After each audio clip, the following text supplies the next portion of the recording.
China, Japan, Australia, Africa, all over the globe, doing the same level and the same curriculum that you're doing. Their books might be different, some topics might be a little different, but for the most part, all of the curriculum and the course requirements are identical.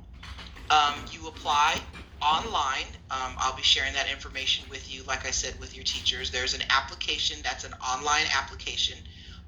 The program really tries to help students utilize systems that college students use. And so it's really important that if you do choose to apply, you do participate in the program, that you follow the instructions. You need to follow the rubric. A lot of what I do is teach students the importance of following certain protocol. Because when you go to apply to colleges or you go to apply to scholarships, if you don't follow the protocol or the instructions, they simply won't read your application, or they'll just kind of throw it out to the side because you didn't follow the instructions. So a lot of the documents that I provide to students and the application process is set up just as if you were to apply to a university or a scholarship.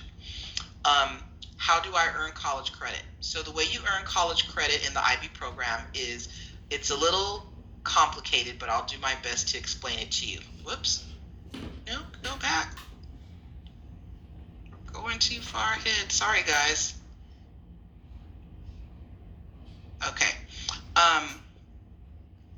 Okay, so you guys should be familiar with dual enrollment. Dual enrollment means that you are enrolled in a class in high school that is also a course that you're receiving credit in at the community college. And for our campus, that would be South Mountain Community College.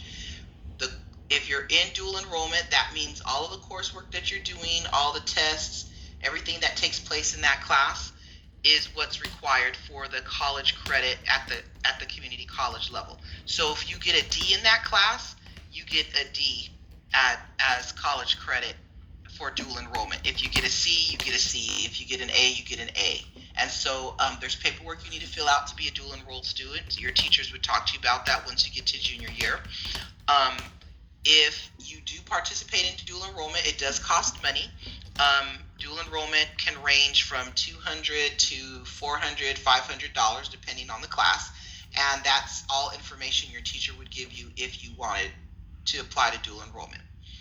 The other way you can earn college credit is by what's called AP, which is another type honors course wherein students are in a course that's titled AP, and that course is a course wherein you take all of the work in, you do all the curriculum, and at the end of that course you take a test, and depending on the score you receive on that exam, that will determine whether or not you get college credit. So on a scale from 1 to 5, an AP score to earn college credit is a 3.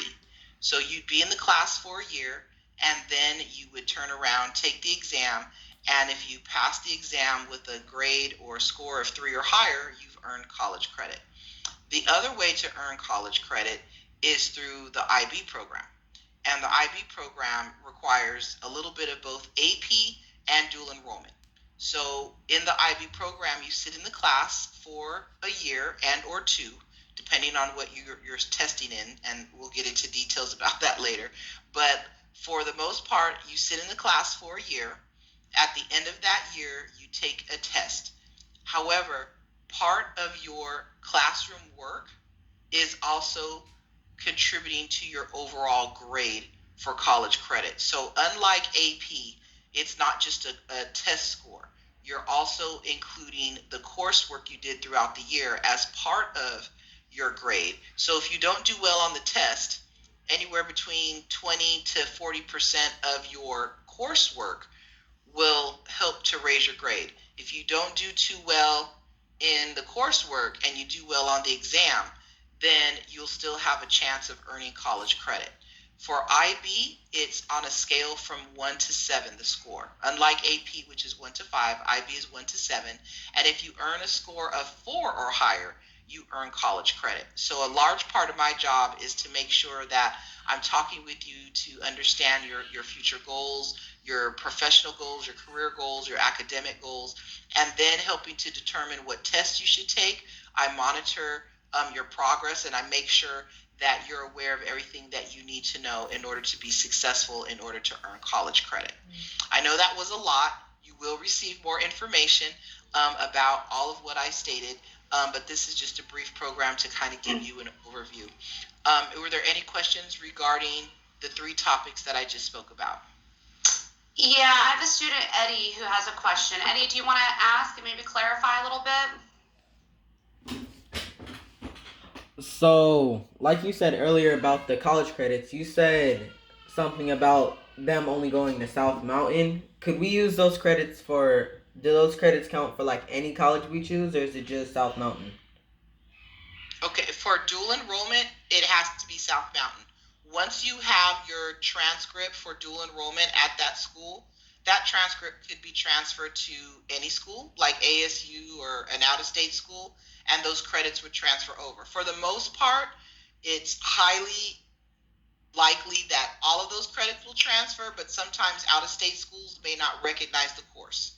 So that's something that I would have to work with you on to make sure that you're taking courses that will transfer over to your school of choice. Okay, thank you. Okay, you're welcome. Any other questions? Okay, so again, with earning college credit, your college credit for AP and for IB will occur after you take the exams. For dual enrollment, it will occur at the end of the quarter or the semester, depending on what class you're taking. And then that grade will go on your community college scholarship. And then when you choose your school of choice, or you get ready to graduate, we will then show you how to obtain your transcript at the community college so it can transfer to your school of choice. Okay, so IB is, like I stated, it's a way to prepare students for college, and it's a philosophy and a way of teaching and learning. Teachers work collaboratively, meaning they work together to develop the curriculum, and they make sure that the curriculum is aligned from ninth grade all the way up to 12th grade, so that way you're prepared for the level of work and rigor and critical thinking that you'll be exposed to once you get to the 11th grade.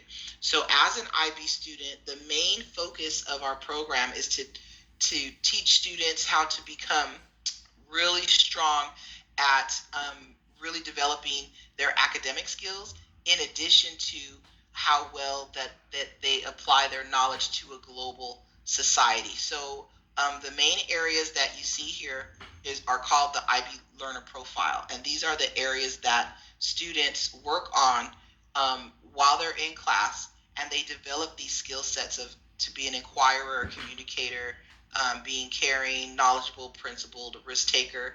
Most students have a majority of these, but IB really works hard with the curriculum and with instruction to really help students develop these skills in order to be successful in the program. So IB comes in three program sets. So the first program set is for ages 3 to 12, and it's called the primary years. I won't spend too much time talking about primary years, but this is a program where students are kind of gearing up and getting ready to go into middle school. So there's a program set aside for grades 3 through 12. Then we have the middle years program, which is the 9th through 10th grade, okay, for our campus. We don't have like a 6th grade and up like some schools do.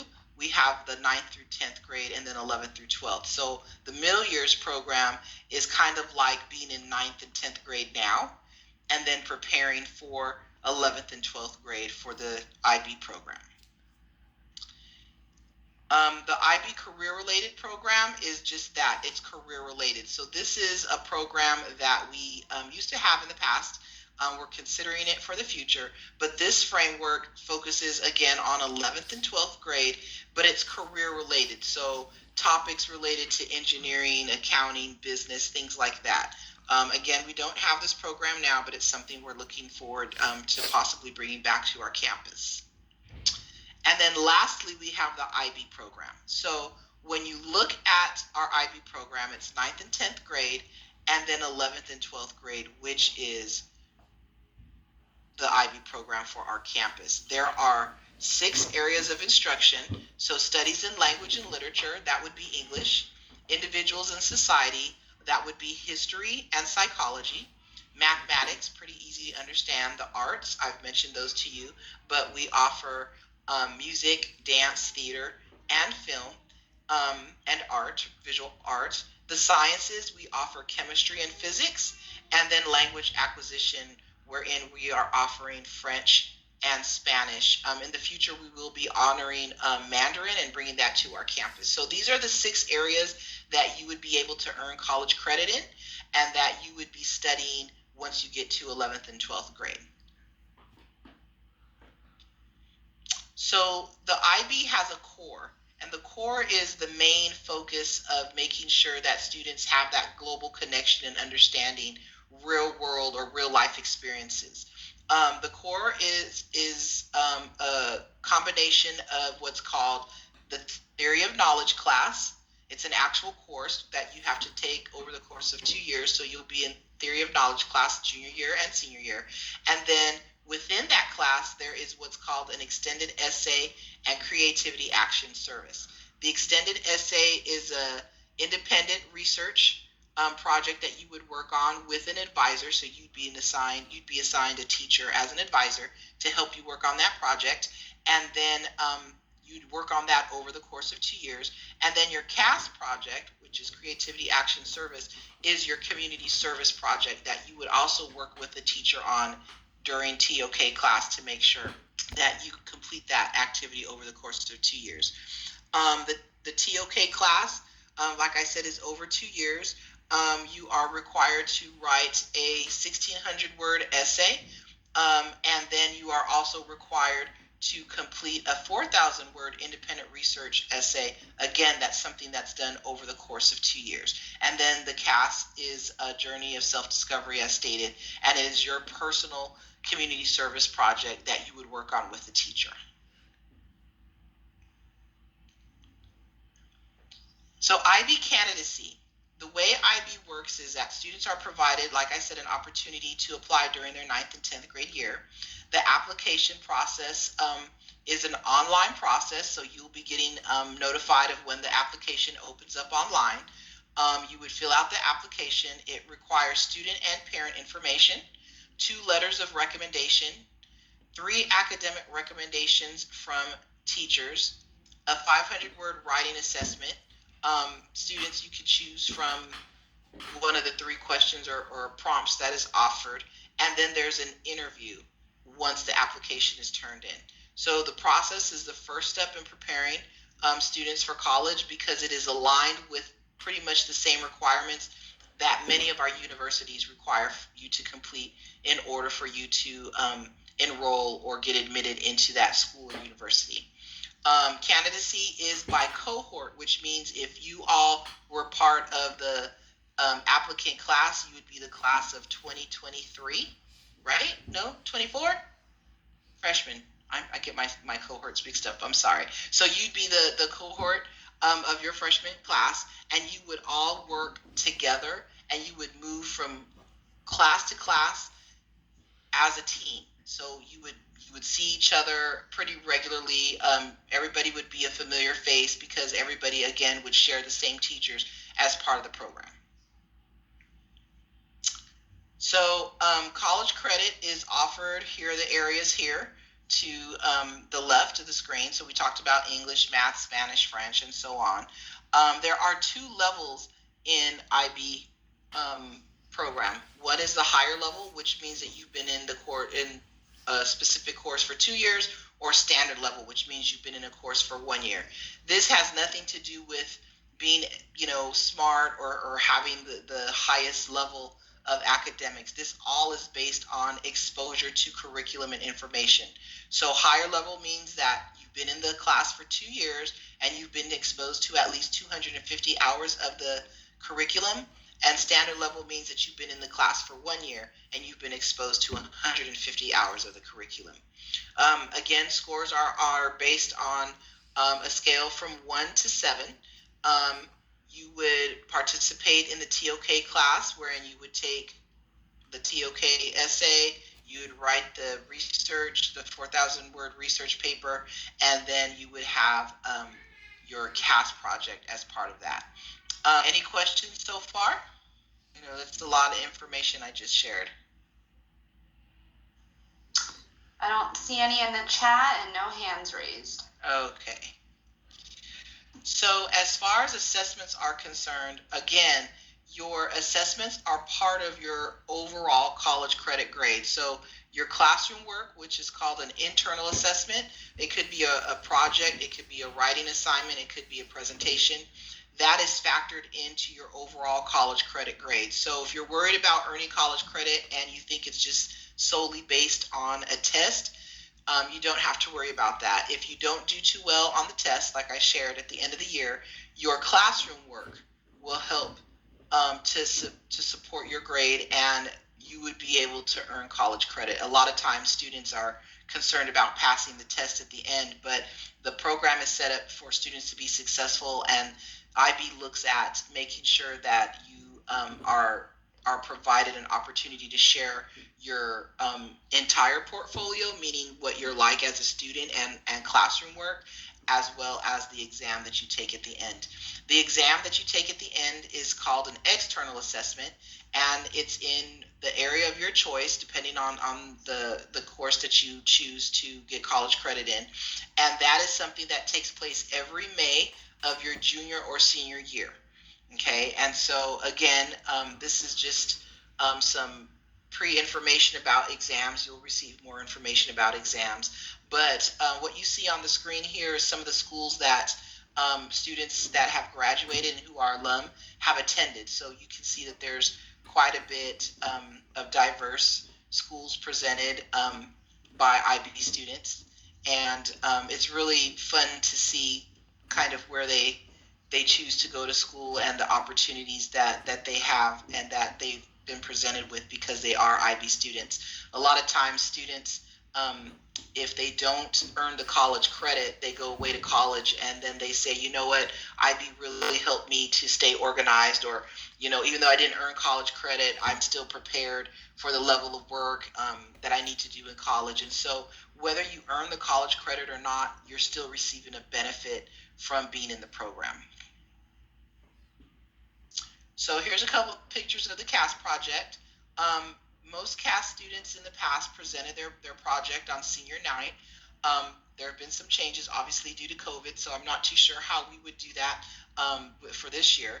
But students would present their project. You can do this project independently, or you can have a partner working with your project. And so, again, that's something that you would work with your instructor with in the TOK class, and you would work on it over the course of the 2 years during your junior and senior year. And then the last question I always get is, why should I do IB? So IB educates the whole person, which means that we don't just focus on just the curriculum and the facts of information. We also focus on developing you as a student and your global mindset.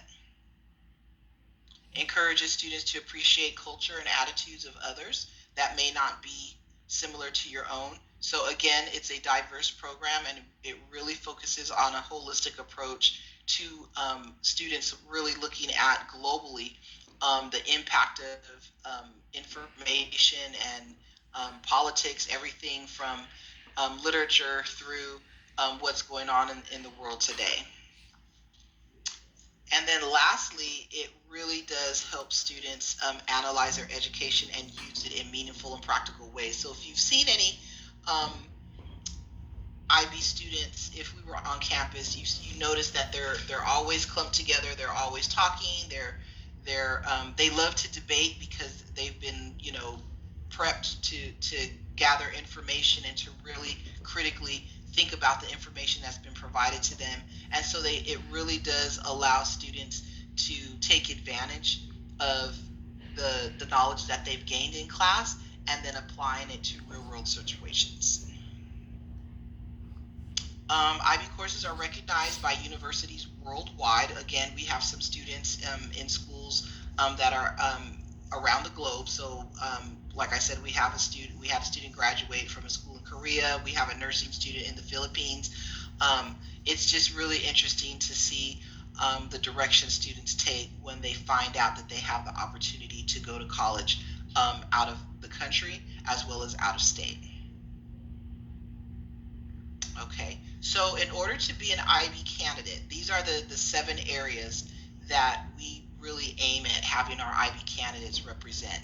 And so as an IB candidate, you must be motivated toward academic excellence. That doesn't mean you need to be a straight A student. It just means that you're really focused and motivated to earn good grades, which means you have good study habits, you have a good time management organization, and even if you struggle in those areas, IB will help you to develop those skill sets. You must be college bound. Again, this is a prep program. You can't enter the program and then complain about the work being too hard, because it is a college prep program. This is a program preparing you for university level work, and very much like universities, the program is set up just like a university course. So you must be college bound.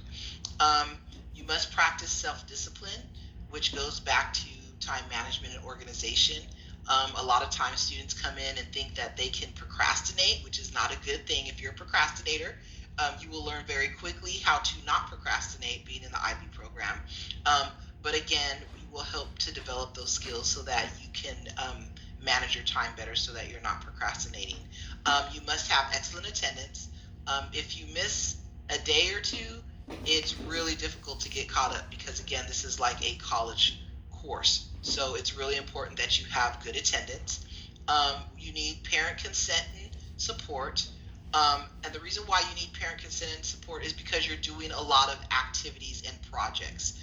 Parents have lots of questions about IB and why is my child needing this for this project and what's going on. And so they really need to be aware that you're participating in this project and in this program in order to help you be successful. You must be motivated and enthusiastic, again, demonstrated by self-discipline and motivation. And then you must embrace your high school experience. I know COVID has impacted your high school experience, and it's been difficult to get motivated and engage in your classes.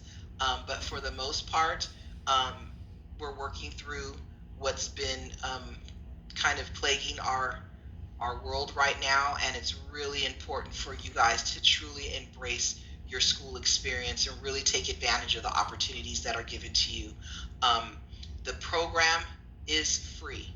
So while some students pay to be in the IB program, or they pay for dual enrollment, or they pay for AP programs, the IB program is covered for you 100%, which means our school district pays for your exams, they pay for you to be in the program, and so you're basically earning college credit for free. So that's pretty much the overview of IB. And if you do have questions, like I said, I'll be giving more information to your teachers in the future. You will also be notified when the application is posted on the website. Our website is located on our school website, listed under International Baccalaureate. So all that information will come to you, hopefully, if not by December, then by January. Are there any questions? For free, my I don't see any hands raised, and there's nothing in the chat. Oh, wait, just kidding. There's a question. Jonathan, Okay. go ahead. So knowing like my schedule and stuff, and like, so I usually miss like at least like 2-3 days, at least, like somewhere around that a year, just because like a vacation and stuff. And I know like with IB, you get like, you're like on a like 7, I think you said like a 7-point grade scale, and then like you also get college credits. What would be like the difference between doing that and then just doing honors? Okay, IB on our campus is honors. So Oh, okay. yeah, so this is our honors program on our campus. So even if, let's say you did not want to apply, but you wanted to be an honor student, you would still be in an IB class doing all the work that I explained to you, but you just wouldn't take the test at the end of the year and you wouldn't earn college credit. So that's the difference between being a general ed student in an IB class, and a candidate in an IB class. A candidate means that you're in the class, you're part of that cohort to earn college credit. A general ed student that's in an honors class is doing all the work, but not earning the credit. That's Oh, some okay. bull. I see what Does that make I see. sense? Thank you. Okay, you're welcome. William, go ahead. Okay, Sorry. that's okay. All right, so like you said about to Jonathan about the thing about It's just honors. The you honors get class? college credit for. so the difference between that would just be like the IB. So you'll be basically learning the same curriculum and everything. So but for IB at the end you'll be like taking a test for college credit, and for honors you wouldn't, right? Correct. Oh, okay. More or less. Now you would still be taking your exams for that class for, end of year, midterm, things like that. But if you wanted to earn college credit, you would have to be a candidate and part of the cohort class. Oh, okay. All right, thank you. You're welcome. We have another question. Eddie, go ahead. Oh, 2 more questions. Okay. So,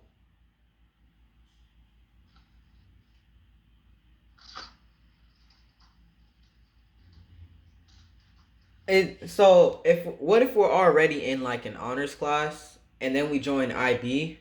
Would we still do like both classes at the same time? Okay, honors is IB, which means that if you're in honors English in 9th grade, you would go to honors English 10th grade, and then your honors course for 11th grade would be called English IB.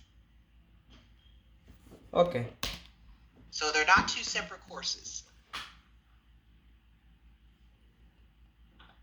Did that answer your question? Yes. Okay. And then another student just asked if they were already kind of preparing for it in the honors classes they're in now, and I told her yes. Oh, another question. Ayana, go ahead. So next semester are we taking honors algebra? Is that the same as IB and everything? So you would be a sophomore next year, so your courses are still titled honors, but once you get to 11th grade, your honors courses will be titled IB. So let's say you're in Algebra 3-4 honors now. Then your next class, your junior year, would be Math IB. Okay.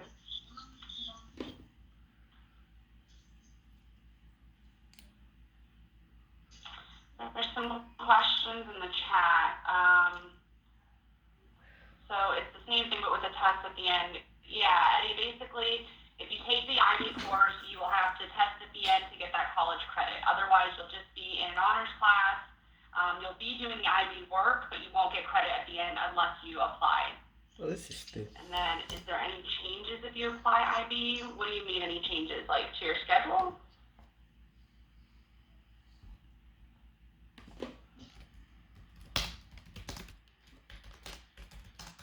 Work-wise? Yes, definitely. IB Yes. will for sure prep you guys for college.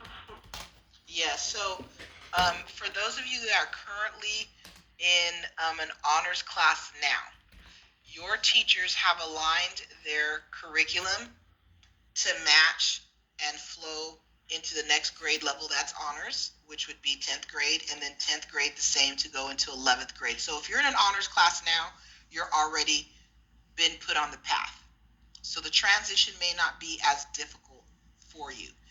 If you're not in an honors class, it might be a little challenging for you at first, but that doesn't mean you won't be successful. So for honors kids that are on the call right now, you're already put on the path to prepare you to be in the IB program and in the IB classes.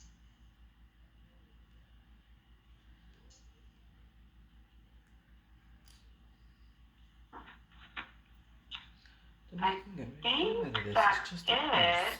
No one else seems to be raising their hand. Okay, let me put my camera on now that I turned my screen off so they can see me. Okay, can you guys see me okay? Yes. All right. It's so hard using Teams. I don't know how you guys teach class with the Teams and the screen sharing and all of that. Oh my gosh. Okay, so two more questions. I don't know if you can see the chat. I can see the question now. So, how does it affect me athletically? Because it sounds like a lot of work. Okay, again, it is a college prep program.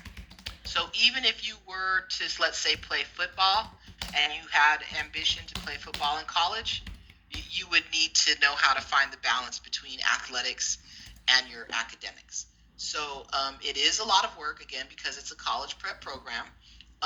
It is going to require some additional time on your part. But just like anything else, if you have outside activities or extracurricular activities, you're going to have to learn to balance your time to make sure that you're, meeting the requirements for both. Okay. So I have to apply for a test to get any credit for being in honors, which is IB. Okay. So in order to be to earn college credit, remember we're paying for your exams. So you must be a candidate in order for us to pay for your exams. I would register you for the classes or exams that you would want to take, and that's where we cover the fee for you.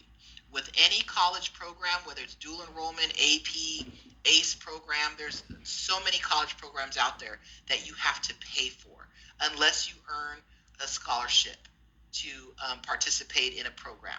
So with any college prep course, you're going to have to pay money. It's just that the district and our school pays for your exams. So if you want to earn college credit through the IB program, yes, you would have to apply and be a candidate to participate in the program.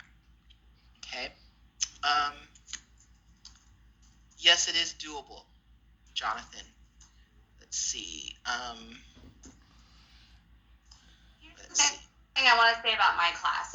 Right now you guys are doing an entire semester in 9 weeks, which is not normal.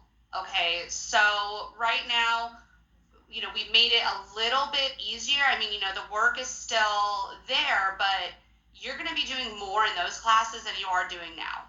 I mean, just because we're online, it is going to be a little different, but it's very doable. I have no problem or no doubts with any of the kids in my classes doing well. You guys are all going to do fine if you go to IB. Yeah, and the teachers also adjusted due to the quarter changes and what's Right. going on with COVID. They've also adjusted at the 11th and 12th grade. So, again, we're here to help you be successful. We obviously don't want you to be failing in classes or struggling. And so there's a lot of support in place. You have one counselor. All the students that are in IB have one counselor. You have myself, and then we monitor you very closely to make sure that you aren't falling too far behind. We help with tutoring support. There's all types of supports available to students because I monitor